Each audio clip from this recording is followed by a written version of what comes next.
요즘 부동산 시장 분위기 정말 위태위태하죠. 제가 오늘 보여드리는 영상 내용을 보시면 정말 위험한 단계에 와 있구나 이렇게 실감하실 수가 있을 겁니다. 황금알을 낳는 사업이다 이런 인식으로 인해서 투자자들이 마구 몰렸었던 서울 시내 주요 알짜 땅들조차도 경매나 공매로 나오면서 부동산 개발 사업 전체가 고사 위기에 빠져가고 있습니다. 지금 경매나 공매로 나오는 땅들은 보통 부동산 가격이 최고가를 달리던 20년, 21년에 시행사들이 개발을 위해서 최고 높은 가격을 주고 사들였던 땅들이 대부분이죠. 경쟁사가 부르는 가격보다도 훨씬 더 많은 돈을 주고 시행사에서 사들였던 이유가 뭘까요? 서울에 아무 땅이나 사서 오피스텔이나 도시형 생활주택 같은 주거용만 짓기만 하면 완판을 했기 때문입니다. 중요한 것은요, 그렇게 자신있게 추진하던 그 땅들이 개발 사업이 진행이 안 되면서 경매나 공매로 지금 마구 쏟아지고 있다는 겁니다. 서울 성동구 도선동에 복합건물 부지가 공매로 나왔죠. 이 땅은 삼부토건이 시공을 맡았었는데 이 도선동이라는 곳은 한양대학교 인근입니다. 이 땅을 사서 개발하기로 한 A 시행사가 기한이익 상실에 걸렸습니다. 이 기한이익 상실이라는 것은 여러분께서도 알아두셔야 할 용어인데요. 특정 상황에서 채권자가 채무자에게 빌려준 대출금을 만기일 전에 조기 회수하는 것을 말합니다. 기한이익 상실에 걸릴 경우 대출금 전체에 대해서 3% 정도의 가산이자가 또 붙게 되죠. 한마디로 이자를 제때 갚지 못하면 개발 사업을 성공할 수가 없는 거죠. 그래서 오피스텔과 근린생활시설로 이 땅을 개발할 예정이었는데 대출이자 못 갚고 원금 상환에 어려움을 겪게 되니까 기한이익 상실 사유가 발생하면서 대주단이 공매를 통해서 자금 회수를 하기로 한 것입니다. 오피스텔과 근린시설을 지으려던 성동구 도선동 이 땅은 776평입니다. 지난달 감정평가업체에서 평가한 금액을 보니까 한 701억 원 정도로 책정이 됐는데 최저 입찰가는 이보다 84억 원 정도 높은 785억 원으로 정해졌습니다. 자, 입찰이 안 돼서 마지막 7회차까지 공매로 진행이 될 경우 최저 입찰가가 1회 입찰 가격의 절반인 463원까지 떨어지게 됩니다. 강남권에는요, 공매나 경매로 나오는 땅들이 더 많습니다. 왜냐? 그만큼 시행사들이 많이 달려들었기 때문에 그렇죠. B 시행사에서 오피스 개발 사업을 진행하던 강남구 역삼동 부지가 있습니다. 아주 위치가 좋고 땅도 좋습니다. 그런데 이달 초에 공매로 붙여졌습니다. 어쩐지 제가 지나가는데 공사하려고 펜스만 쳐놓고 이게 오래가더라 했습니다. 이 땅을 살 때 빌렸던 브릿지론 총액 금액이 1,700억 원인데요. 브릿지론의 만기 연장이 불발됐습니다. 그래서 역시 여기도 기한이익 상실이 발생했죠. 그래서 시행사에서는 브릿지론 투자자들을 대상으로 PF 대주단 협의회를 소집해서 출자 전환 등 사업 구조 전환을 제시했는데 자금 회수를 희망하는 일부 투자자들과 이견이 생기면서 사업을 이어갈 수 있을지 여기가 미지수입니다. 자, 출자 전환이라는 게 뭐냐면요, 아주 쉽게 설명을 드리면 기업 부채를 주식으로 전환하는 것을 말합니다. 그러니까 돈을 회수하지 않고 기업의 주식과 맞바꾸는 것을 출자 전환이라고 하죠. 대출금을 주식으로 전환하면 돈을 빌려준 금융권은 채권자에서 주주로 입장이 바뀝니다. 개발 사업이 나름 용이하다 싶으면 출자 전환에 응해서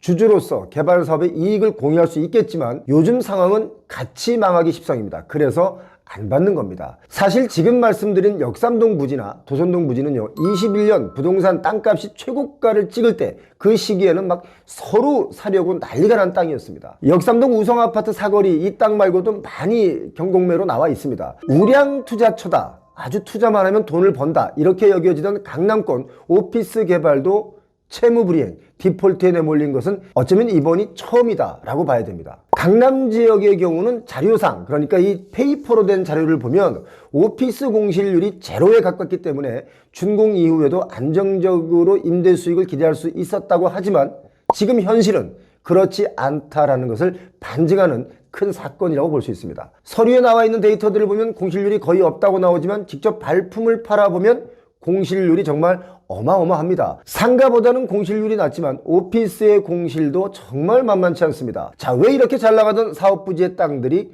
공매에 붙여졌을까요? 가장 큰 이유는 미친 듯이 오른 땅값이 문제였습니다. 그리고 장마철에 갑자기 물 불어나듯 늘어난 금융 비용이 원인입니다. 그 다음이 뭘까요? 고가의 분양가입니다. 그래서 사업성이 땅값, 금융비용, 미분양 이렇게 트리플 악재에 걸린 겁니다. 그렇다면 땅값이 이렇게 뛴 이유는 또 뭘까요? 가만히 있는데 땅값이 자기 혼자 막 미친 듯이 뛰어오릅니까? 아니죠. 시행사들이 부동산 경기 화랑을 일으켰고요. 그렇게 또 힘을 받은 땅값이 천정부지로 가격이 막 오를 때도 그 위험을 아랑곳하지 않고 토지를 매입한 그 후폭풍이다라고 저는 보고 있습니다. 토지를 매입할 때 자기 자본이 많이 들어가는 것도 아닙니다. 매입 자금 대부분은요, 금융권을 대상으로 불이익론을 일으켜서 삽니다. 당시만 해도 사업 부지만 확보하면 개발 사업에 돈을 대겠다는 투자자가 정말 줄을 섰기 때문에 자기 자본, 그러니까 에쿼티가 없어도 가능할 정도였습니다. 심지어 어떤 시행사 대표는 이런 말도 했습니다. 등기부등본 때 보는 700원만 있으면 땅을 살 수 있다. 뭐 이렇게 얘기할 정도였으니까 땅을 팔겠다는 매도 의향만 받아오면 그러니까 무조건 다 가능했던 겁니다. 그러나 2019년, 20년 이 이후에 인건비 올랐죠. 자재값 올랐죠. 금리 인상됐죠. 이런 여파로 인해서 공사 비용이 마구 치솟으면서 상황이 180도 달라졌습니다. 기준금리가 오르고 브릿지론 이자 비용이 막 불어나면서 개발 사업의 수익성도 완전히 꺾이기 시작했습니다. 부동산 경기가 완전히 꼬꾸라지면서 그동안 완판을 기록했던 오피스텔, 뭐 이런 아파트 대체 상품들도 미분양이 대거 발생하고 있고요. 그렇기 때문에 자금 회수가 어려운 사업장에는 PF 대출 자체를 해줄 투자자가 없어진 겁니다. 원래 역삼동 이 땅은요, 오피스텔로 인허가를 받았었죠. 그런데 오피스텔이 분양이 안 되니까 뭐예요? 오피스로 계획을 변경했던 겁니다. 땅을 살 때 빌렸던 브릿지론, 그 금리가 7%에서 최대 12%까지 올랐습니다. 그러니까 이게 감당이 안 되는 거였습니다. 이 땅은 워낙 사업 부지가 좋아서 시행사 입장에서는 뭐 일부 출자 전환을 해서 자구책을 마련하면 충분히 정상화될 수 있는 땅이다, 뭐 이렇게 보고 있겠지만 아마 다른 사업장에도 많은 돈들이 지금 들어가 있기 때문에 출자 여력이 없었던 게 아닌가, 그래서 공매로 나온 게 아닌가, 그런 생각이 듭니다. 이런 곳은 강남에 또 있습니다. 뭐 많이 있는데요, 신사역 3번 출구 아주 위치가 좋은 이 땅도 역시 공개 매각을 지금 진행하고 있습니다. 이 땅을 시행한 시행사도 21년에 토지 매입을 위해서 조달한 브릿지론의 만기가 가까워지면서 대주단이 사업을 계속 이어가는 대신 자금 회수를 하자, 이렇게 선택을 한 겁니다. 그래서 공매로 나온 겁니다. 자, 여기도 2022년 이후에는 오피스텔로 계획을 했던 땅이었는데 일부 부지를 오피스로 또 변경해서 인허가를 받았죠. 그런데 PF 투자자를 구하지 못해서 결국은 사업이 좌초됐습니다. 팩트 체크를 해보니까 이 땅은 브릿지론도 4번이나 연기를 하면서 계속 사업성이 악화됐습니다. 요즘요, 실제로 개발 사업에 돈줄을 댔던 금융사들의 연체율이 지금 역대 최고치입니다. 특히 높은 이자를 노리고 손실 가능성이 컸던 그 중순위, 후순위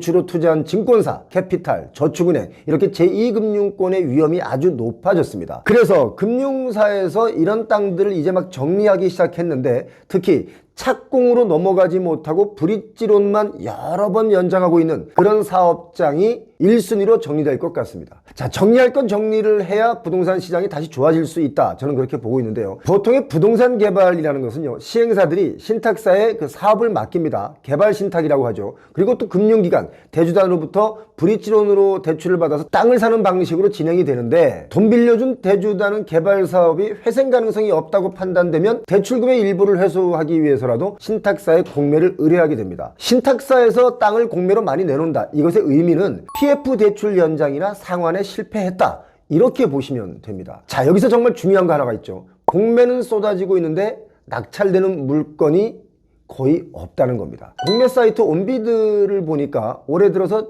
770건의 공매가 진행 중이었는데 낙찰된 건이 단 12건에 불과합니다. 낙찰률이 1.5%라는 겁니다. 강남 노른자 이 땅도 뭐 마찬가지로 유찰되고 있습니다. 서울 서초구의 영동프라자 1660평의 이 땅은요, 여러 차례 유찰되면서 최저 입찰가가 반토막이 났는데도 불구하고 이걸 사려는 사람들이 없습니다. 자, 반값에 산다고 해도 답이 안 보이기 때문에 안 사는 거죠. 그럼에도 불구하고 부동산 경기가 이렇게 꺾였는데도 불구하고 한번 오르기 시작한 건물들의 가격은 내려가질 않고 오르고 있다는 게 참 아이러니한 현상입니다. 작년 23년에 거래됐던 그 삼성동 위워크 빌딩은요, 2020년에 780억 원에 거래가 됐었는데 3년이 지난 작년에는 950억 원에 다시 팔렸습니다. 대략 한 22%가 올라서 거래가 됐죠. 그리고 역삼동 KG타워는 2018년에 946억 원에 거래가 됐고 23년에는 1236억 원에 거래가 됐으니까 31%나 올라서 거래됐습니다. 자, 아직도 부동산의 거품 위에서